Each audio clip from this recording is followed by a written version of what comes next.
Hello, my name is XONEVANT. Today is Tuesday, September the 16th, and this is your Daily Dose. Alright guys, so before we get into today's topic, I want to go ahead and say I'm probably not going to be as energetic during this commentary as I normally am. I've been a little bit under the weather the last couple of days. I've just been laying up in bed, and I'm not really been sick. Like, I don't have any symptoms of being sick. I've just been tired. Like, I've just been run down. I get this way periodically because when I wake up every day, I work really hard, and I may not be doing physical labor, but my mind is working all the time, and I only get typically 4, maybe 5, sometimes 6 hours of sleep, and then I'm working while I'm awake constantly. So periodically my body just says, you know what, you need to go to sleep.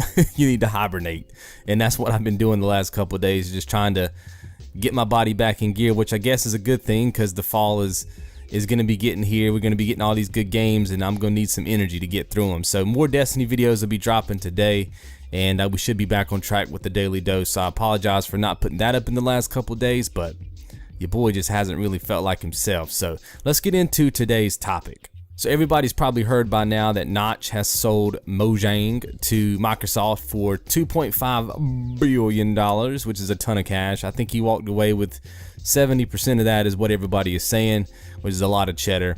And a lot of people are, a lot of his fans are a little bit upset, man. And that's kind of where I want to talk about today is fans. I don't think that people like Notch, and I don't know Notch, I don't play Minecraft, so I don't have any dog in this fight, but I think people like Notch, I don't think they ever really intended to be famous.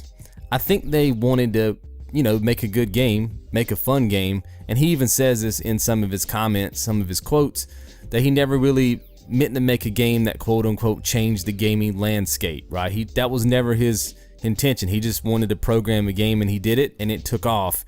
And I think with social media and YouTube and the way the internet is, it's really easy for things to take off. It's really easy from you to go from a nobody to a super famous e-celeb or whatever you want to call yourself overnight. With Reddit and YouTube and Twitter and Facebook. I mean, a project you're working on could potentially just go viral overnight, and you could just wake up famous. And I don't know if that's for everybody. I've often said that about this YouTube channel. I like steady growth over long periods of time because it keeps you humble, it keeps you honest. But when you go from, 0 to hero overnight, it's a lot for people to take on. I think Phil Fish, even though a lot of us, give him a hard time, I think that's what happened to Phil Fish. I think he got famous too quick.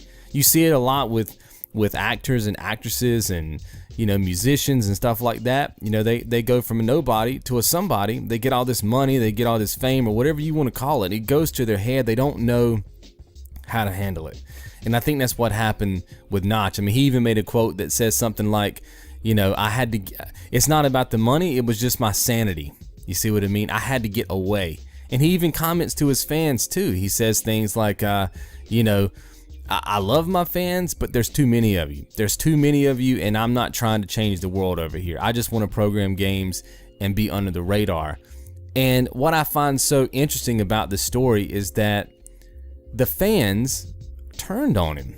You see what I mean? Fans just turned on him so quick, started calling him names and that sort of thing, and tell him he was a sellout and stuff like that. And I'm like, really? See, I just don't think those are true fans at all. I really don't. I think that fans understand that whoever they are claiming is famous, whoever they've made famous, because let's be honest, famous starts from the bottom to the top.